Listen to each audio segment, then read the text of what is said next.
or, everything's not quite right. So it gets, I think it must be pretty tricky for some of these folks who are monitoring the situation from the government side to figure out who's who up there. Yeah, and the public. I mean, obviously, like Right, you've seen right, yeah. online, yeah, Yeah, all these and pictures. now, yeah, it's out of control.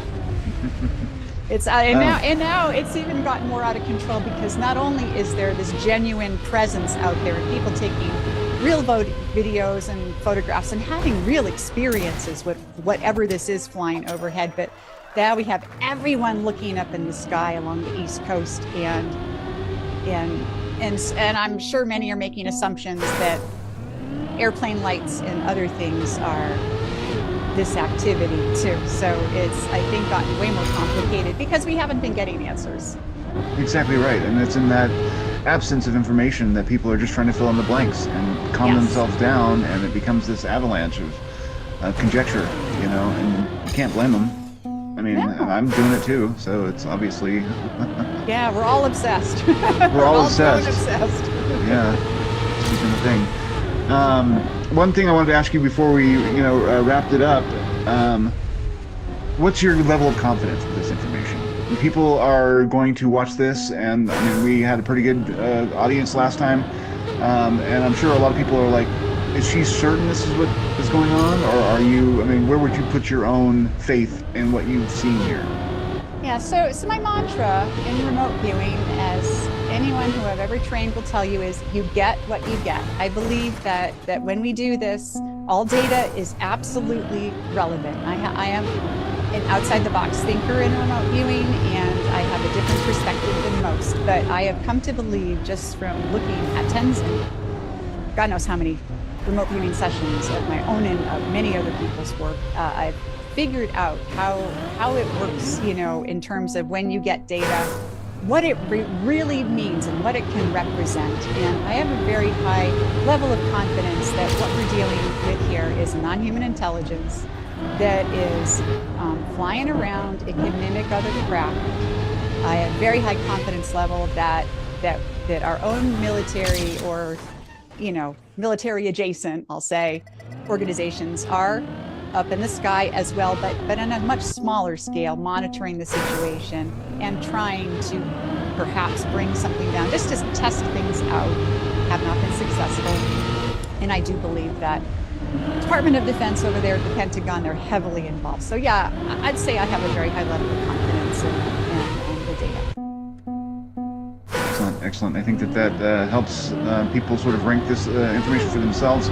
I have pretty good faith in what I'm hearing coming from you. There's something about your affect that I trust implicitly, and the way that you talk about this stuff, it just reads absolutely legitimate. What are you thinking in terms of the future for your own search and for information? I mean, you've got this amount of information now, which is way more than we've seen before from anybody. What do you think are the next big questions, and are you working toward that personally, or do you feel like you need to take a break from the whole subject?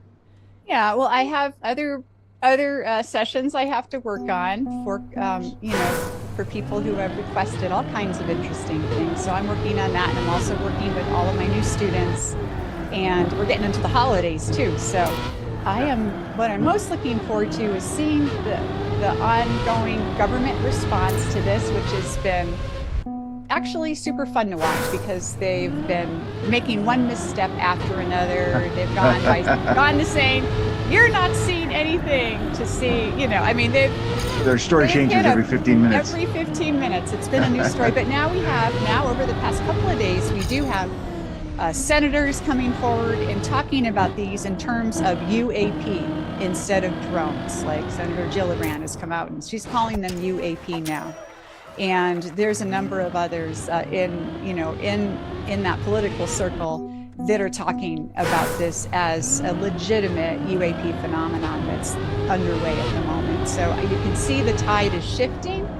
I'm not sure where it's going to exactly go, but I'm along for the ride, and I can't wait to find out. And I'm just excited to be on this beautiful planet with all of you out there. And I can't wait to see what we as human beings can do and how we can grow through this experience and learn more about each other, about our world, and about our enormous, glorious universe.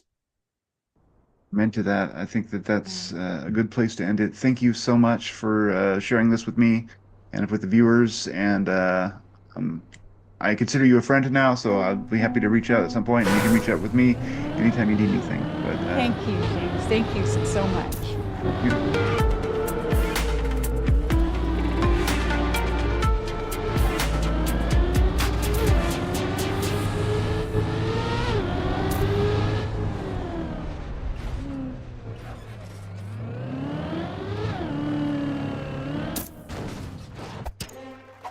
Brought to you in part by listeners like you.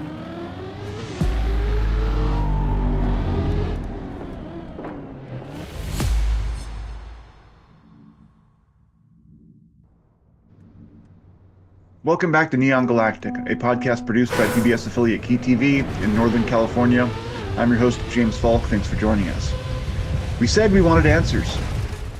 If you followed this channel, then you may have seen our most recent video, an interview with acclaimed remote viewer and ufologist Bertie Jaworski, as she performed a blind reading on what turned out to be the ongoing appearance of drones and orbs in New Jersey, New York, across the country, and now the world. Our last conversation covered that initial session. It was hugely fascinating and pointed to an unknown and non-human intelligence behind these incursions, as well as a seeming determination on its part to persist and make a change. Various facts from that initial RV session later matched details from pilots off the West Coast, including a red energetic vortex that seemed to play a major role in the manifestations. Now, today, Bertie is back to talk about 2 new additional RV sessions posted to her YouTube channel just last night that dive even further into the mystery and outline an exotic and spectacular presence on this planet, a sentience that is just now starting to flex its muscles. And there's a lot more than that, so much more, and it's concerning. With that additional information, of course, comes a new slew of questions and, like I said, concerns. The links to all 3 of these remote viewing sessions are in the description, and I implore everyone to watch. They offer enormous insight into the remote viewing process through the lens of a gifted professional, and they also seem to show our guest today making conscious contact with a non-human sentience that says it is somehow trying to mend a broken connection. Something we've apparently done to ourselves. It's a wild ride.